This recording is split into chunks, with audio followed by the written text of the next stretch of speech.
A Song for Silas by Lori Wick. Silas is an answer to prayer for the injured Grant Nolan and his daughter Amy, who welcome him with open arms. But the brotherly way Silas feels toward Amy soon turns to deeper feelings of love. Silas longs to have his love returned, but his sensitivity to Amy's reluctant heart and the loss of her old flame keeps him from harboring false hopes for their future. As Silas prepares to leave, will Amy discover the truth about her heart before it's too late? A tender story of the flowering of hidden love and the nurturing of faith in the farmlands of Wisconsin. Foreword. Neilsville, Wisconsin, February 1889. Amy? Grant Nolan called from inside the house and waited for an answer from the front porch. He raised his voice and tried again. Amy! When there was still no answer, he walked to the porch from the living room. Grant stood and stared at his daughter for a moment before speaking. Amy, are you all right? His brows drew together in a sharp V as she again failed to respond. He tried again. Amy, where is Thomas? Grant watched as his daughter turned to look at him as though seeing him for the first time. Seeing he finally had her attention, Grant repeated, Where is Thomas? He left. Her voice was oddly flat, and she turned her head once again to stare out into the yard at nothing in particular. Did you two have a disagreement? No, he just came by to tell me he can't marry me because he's in love with Deborah Wheeler. Grant stared at his daughter's sober profile. The wind tossed her hair, and she lifted her left hand to remove a few strands from her cheek. Grant's eyes were drawn to that hand. Empty. He felt his throat tighten as Amy's loss of the small ruby ring which had belonged to Thomas Blaine's mother. The empty ring finger confirmed the words his daughter had spoken. The sparkle the ring had brought was completely snuffed out. 2 months ago, Amy had nearly floated into the house after she and Thomas had been on a Sunday afternoon ride together, her eyes sparkling, her face shining with happiness. Dad! Amy's voice had been hushed as though afraid that uttering the words aloud would somehow break the spell. Thomas asked me to marry him. She then had held out her left hand to show the lovely ruby set in a thin gold band. It was his mother's, and he wants me to wear it so the world will know I am his.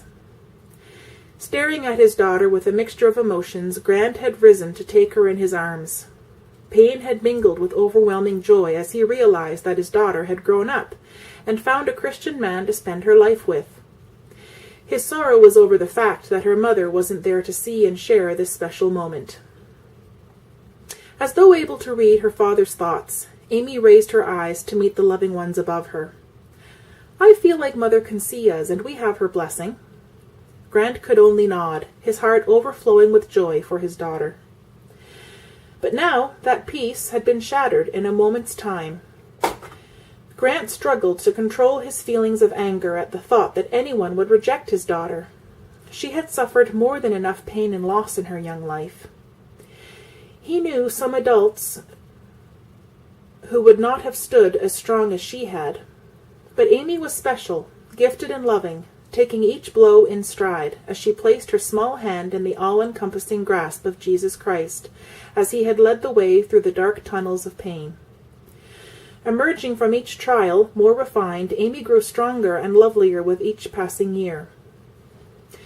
Realizing he was still just standing and staring at Amy, Grant noticed absently the way the sun turned her golden hair to a fiery glow. As he walked to join his daughter on the porch swing, he prayed, wanting to comfort but not to intrude. He asked God to help Amy turn to her Lord for comfort, as she had always done in the past. As Grant shifted and settled his weight on the swing, Amy reached for his hand. Father and daughter sat side by side and were comforted with one another's presence. Grant Nolan knew without a trace of prejudice that his daughter was the most wonderful one in the world. Please, God, he prayed silently, please let your will for Amy be as special as she is. Chapter 1.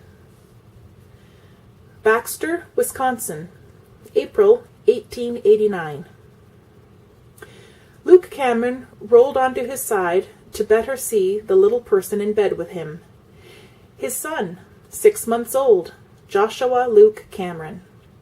Luke's eyes moved over the cap of dark curls and down to the fan of equally dark lashes that he still lay in sleep. Joshua slept with his chest against the mattress and his little round bottom in the air, one tiny fist pushed into his flushed cheek. It had been last year, Luke reflected, when Christine was still pregnant, that he and Mac had been talking on Grandma M's front porch. Mac's words came back to him as he looked at the miracle of his son. God is still faithful even amid our foolishness. September 1888. John MacDonald stretched and flexed his massive back and shoulders, causing the chair on Grandma M's porch to creak in protest. Luke Cameron was settled on the porch railing, letting the afternoon sun warm his back. It was warm for September, Indian summer, but no one was complaining. The snow would be upon them soon enough. Mac, short for MacDonald, watched as his two sons, Calvin and Charles, charged out of the house. He followed their progress as they raced down the front porch steps and off to the willow tree to swing on some of the bare switches. His face reflected the pride he felt. "It's hard to believe Cal is 9 years old." Luke nodded as he also followed the progress of the boys, his nephews, as they raced around in the autumn sun. "What's even more amazing," Mac replied, "is all your sister went through to get him here." "I don't remember Julia having a hard time with labor and delivery," Luke answered, with a puzzled look on his face. "She didn't have a hard time having Cal, just carrying him, and I'm afraid it was all my fault." Luke stared at his brother-in-law, wondering what in the world he was talking about. Mac met Luke's stare and confessed, "I was scared to death for Julia to have Calvin." Luke squirmed a bit at hearing these words. They so closely echoed his own thoughts now that Christine, his wife, was nearly 7 months along with their first child.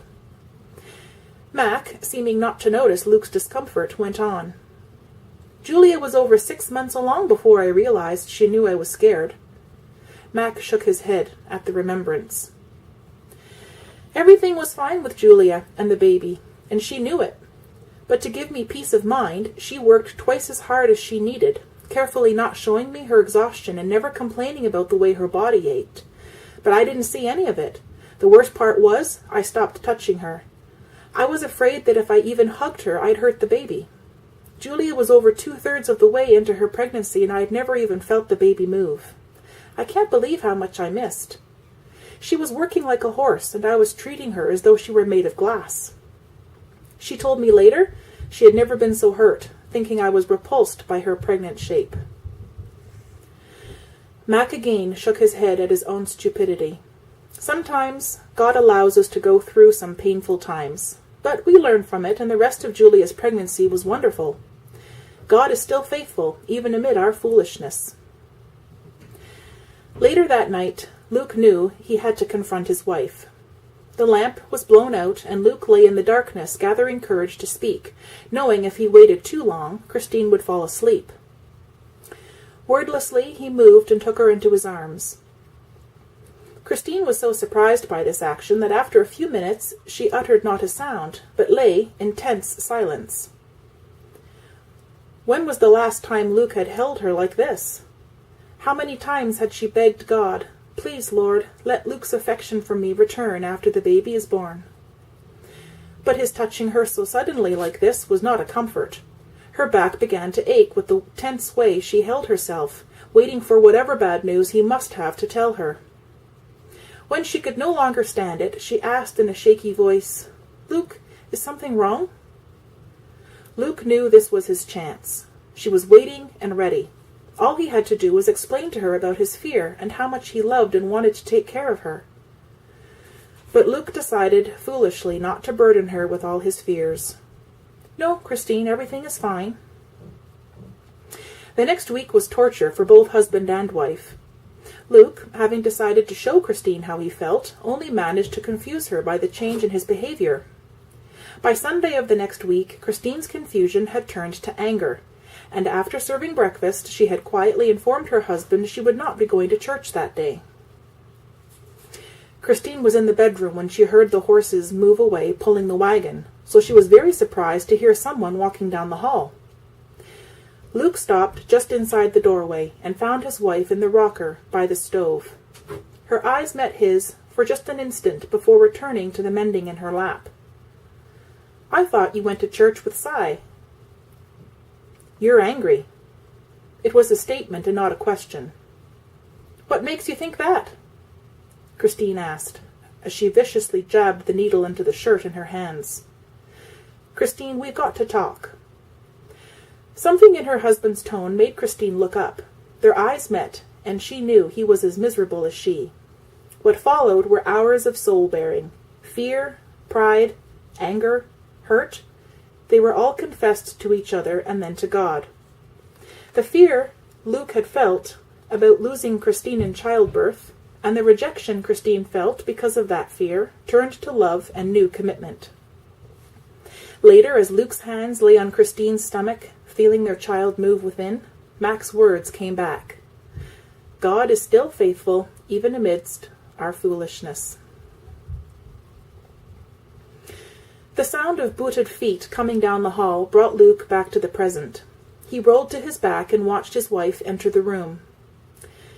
Christine Cameron, even in denim jeans and a man's shirt, was poised and lovely. Luke smiled at the sight of her. She sat down on the edge of the bed and leaned to kiss her husband. "Did I wake you?" "No." Husband and wife spoke in hushed tones, even though they knew it was unnecessary. The high activity level of their son caused him to sleep deeply whenever he slowed down long enough to let slumber claim him. Saturday had developed into a routine of Luke and Josh taking a nap together, giving Christine a bit of free time. Most days she went riding with Julia. Christine reached across her husband to tenderly pat her son's bottom. She smiled as he moved and shoved his balled-up fist into his mouth. "You weren't out for very long. Would you care to join us?" Luke's inviting smile was tempting. The bed was plenty big enough to hold them, but she felt dusty from her ride. Luke saw her hesitation and began to pull gently on her arm. Christine had just settled comfortably in Luke's embrace when they heard the front door open and close. "Anybody home?" Luke and Christine were out of bed in a flash upon hearing that deep voice from the living room. Silas was home.